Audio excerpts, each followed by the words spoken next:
උසස් පෙළ විභාගයේ 2021 ප්‍රශ්නාංක 12 ඩිස්කයේ එක් කාණ්ඩයක විශාලත්වය 4 kb එම ඩිස්කයේ ගොනු විභාජන වගුව ෆැට් කොටසක එක්තරා අවස්ථාවක් පහත ආකාරයේ වේ. එම කොටස මගින් mypro.py ගොනුවේ කාණ්ඩය දැක්වේ. තොර යම්කිසි ගොනුවක් mypro.py කියන ගොනුව හරිද?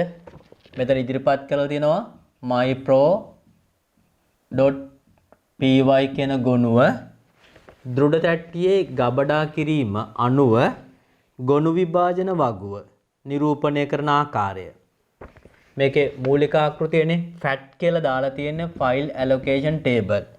එතන ඉදිරිපත් වෙලා තියෙනවා මේ ලෙස කාණ්ඩ 100 ඉඳලා 101 102 103 104 දක්වා කාණ්ඩ ඉදිරිපත් වෙලා තියෙනවා. ඒ වායේ තුල 101 ඍණ 1 100 ලෙස සටහන් වෙලා තියෙනවා. හරිද? සටහන ලෙස ඉදිරිපත් කරලා තියෙනවා ගොනුවක් අවසන් වන කාණ්ඩය ඍණ 1 මගින් දැක්වේ. මේ නිරූපණය කරන්නේ mypro.py ගොනුව ගබඩා වීම. මේ ගොනුව ගබඩා වීම තමයි නිරූපණය කරන්නේ ගොනු විභාජන වගුව මගින්. ගොනුවකට අදාළ නාමාවලි තොරතුරු ගොනුවේ පළමු කාණ්ඩයේ අංකය දක්වයි. නැවතත් මම කියන්නම් ගොනුවක අවසාන කාණ්ඩය ඍණ 1 මගින් දැක්වේ. එහෙනම් මේ ඍණ 1 තියෙනවා නම් ඒ අවසාන කාණ්ඩය. මේක එහෙනම් අවසාන කාණ්ඩය. හරි ඍණ 1 ඇතුළත් වෙලා තියෙන නම් අවසාන කාණ්ඩය. ඒ වගේම අංක 2 ගොනුවකට අදාළ නාමාවලි තොරතුරු ගොනුවේ පළමු කාණ්ඩයේ අංකය දක්වයි. නාමාවලි තොරතුරු පළමු කාණ්ඩයේ අංකය දක්වයි. mypro.py ගොනුවේ නාමාවලි තොරතුරු ගොනුව සඳහා ඩිස්කයේ වෙන් කර ඇති ඉඩ ප්‍රමාණය පිළිවෙලින් දක්වන්නේ පහත කවරක්ද? ප්‍රශ්නේ තුල අහන සංකල්පය අපි ප්‍රධාන කොටසක් ලෙස සටහනක් ගමු. මේක අහන්නේ නාමාවලි තොරතුරු. නාමාවලි තොරතුරු කාණ්ඩය. ඒ වගේම ධාරිතාවය ඩිස්කේ වෙන් කර ඇති ඉඩ ප්‍රමාණය. ඉඩ ප්‍රමාණය. හරි. මෙන්න මේ අගයන් දෙක තමයි අපි පිළිතුරු ලෙස ලබා ගන්න ඕන. හරි නේද? අපි බලමු කොහොමද මේ ප්‍රශ්නයට ප්‍රවිෂ්ඨ වෙන්නේ කියලා.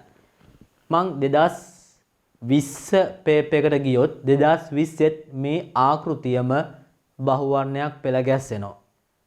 2020 මේ ආකෘතියම තියෙන ව්‍යුහගත රචනා ප්‍රශ්නයක් එකතු වෙනවා. 2019 උසස් පෙළ විභාගෙත් මේ ආකෘතියම තියෙන ප්‍රශ්නාකෘතියක් විභාගෙට ලැබෙනවා. ඉතින් 2021ටත් ඒ ආකෘතිය බහුවර්ණයක් ලෙස ඉදිරිපත් වෙලා තියෙනවා. මේ ප්‍රශ්නේ ඉදිරිපත් වෙන්නේ නාමාවලි තොරතුරු පවතින කාණ්ඩයේ ලිපිනය. නාමාවලි තොරතුරු පවතින කාණ්ඩයේ ලිපිනය සහ ගොනුවේ ධාරිතාවය. ගොනුවේ ධාරිතාවය ගන්න නම් අනිවාර්යෙන්ම ගොනුව සඳහා පවතින කාණ්ඩ ප්‍රමාණය අපි දැනගන්න ඕන. කාණ්ඩයක ප්‍රමාණය දීලා තිනවා 4 kb කියලා. ඒතර මේ එක කාණ්ඩයක ධාරිතාවය 4 kb. එහෙනම් ගොනුව සඳහා භාවිතා කරපු කාණ්ඩ ගණන දන්නේ නම් අපට ධාරිතාවය ගණනය කරන්න පුළුවන්. ඒ වගේම ගොනුවේ ආරම්භක කාණ්ඩය තුල තමයි ගොනුව පිළිබඳව නාමාවලිය ඇතුළත් වෙන්නේ. එහෙනම් ආරම්භක කාණ්ඩය තෝරගන්න ඕන. මේ තීරි සංකල්පය අදාළ වෙන්නේ ගොනු විභාජනය තුල සැබදි විභාජනය සඳහා. ගොනු විභාජනයේ ආකාර තුනක් තියෙනවා.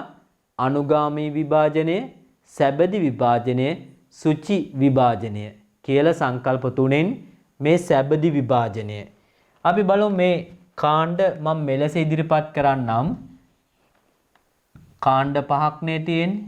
තවත් සරල ආකාරයකට ඔබට ඉදිරිපත් කරන්න පුළුවන්. ඔය තියෙන කාණ්ඩ පහ 100 101 102 103 104. එතකොට 101 කාණ්ඩේ තමයි ඍණ 1 ඇතුළත් වෙලා තියෙන්නේ. ඒතර ඍණ 1 ඇතුළත් වෙලා තියෙන අවසාන කාණ්ඩය. හරිද? එතකොට මේ කාණ්ඩය තමයි අවසාන කාණ්ඩය. ඔබට මතක ඇති සැබදි විභාජනයේ දත්ත අවසානයේට ඍණ 1 දානවා. තවදුරටත් කාණ්ඩ භාවිතා නොකරන බව දැනුම් දෙන්න. ඒ කියන්නේ ගොනුව ගබඩා කරලා ඉවරයි. ඒ තමයි අවසාන කාණ්ඩය කියලා නිරූපණය කරන තමයි ඔය ඍණ 1 ඇතුළත් කරන්නේ. එතකොට මේ ඍණ 1, එතකොට මේක තමයි අවසාන කාණ්ඩය. එතකොට අවසාන කාණ්ඩය 101. 101 කියන අගය තියෙන්නේ 100 වෙනි කාණ්ඩේ. එහෙනම් 100 වෙනි කාණ්ඩයේ අවසානයේට මෙන්න මේ 101 කියන කාණ්ඩය ඇතුළත් වෙලා තියෙනවා. හරි? 100 වෙනි කාණ්ඩයේ අවසානයේට ඊළඟට දත්ත පවතින කාණ්ඩයේ ලිපිනය මෙතන ඇතුළත් කරන සැබදි විභාජනයේ ඒ ලක්ෂණය. හරිද? සැබදි විභාජනයේ තුලදී කාණ්ඩයක් අවසානයේට ඊළඟට දත්ත පවතින කාණ්ඩයේ ලිපිනය ඇතුළත් කරලා තියෙනවා. එහෙනම් මේ 101 ලිපිනය 100 වෙනි කාණ්ඩයේ තමයි තියෙන්නේ. හරි. ඊට පස්සේ මේ 100 වෙනි කාණ්ඩයේ ලිපිනය හොඳට බලන්න 100 වෙනි කාණ්ඩයේ ලිපිනය තියෙන්නේ 103 කාණ්ඩය තුල.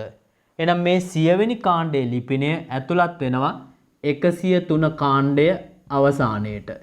මෙන්න මේ කලාපය තුල ඇතුළත් වෙනවා. එතකොට දත්ත මෙන්න මෙතන ගබඩා වෙලා තියෙනවා. මේ කලාපය තුල දත්ත ගබඩා වෙලා තියෙනවා. කාණ්ඩයේ අවසාන බව දක්වන සංකේතය මෙතන තියෙනවා.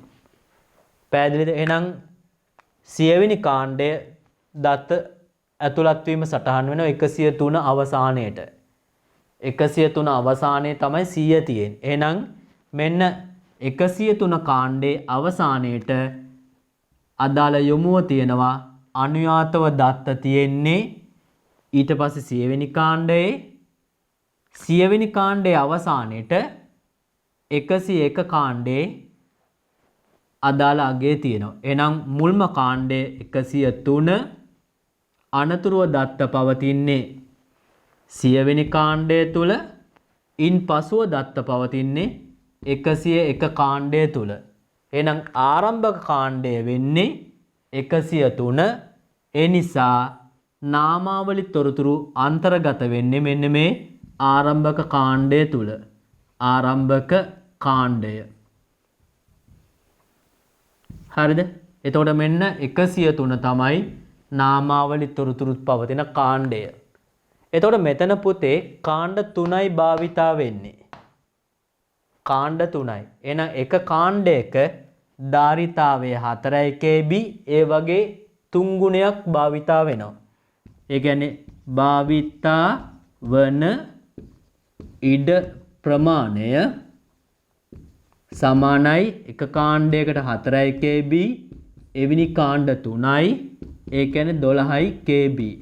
එහෙනම් එතෙන්ට පිළිතුර 12 kb ලෙස ඉදිරිපත් කරන්න පුළුවන්. එහෙමනම් දැන් අපි මේ ගණන සාර්ථකව පැහැදිලි කළා. පිළිතුර හොඳට බලන්න. 103 ගොනු තුල තමයි 103 කාණ්ඩය තුල තමයි ගොනු නාමාවලිය තියෙන්නේ. 12 kb තමයි අදාළ ධාරිතාවය. ඒ අනුව තෝරගන්න පුළුවන් 4 වෙනි පිළිතුර මේ සඳහා. එහෙනම් පිළිතුර වෙන්නේ පුතේ 4. රයිට්. පැහැදිලි නේද? ලකුණු කරගන්න. එහෙනම් මේ අදාළ පැහැදිලි කිරීම නැවත බලන්න අවශ්‍ය නම් රීප්ලේ කරන්න. එතන පැහැදිලි කරන වැදගත්ම සංකල්ප තියෙනවා නම් ඒකත් නෝට් එකට ලියා ගන්න. ඒ විදිහට මේ අධ්‍යයනය කරන්න. පැහැදිලි නේද පුතේ?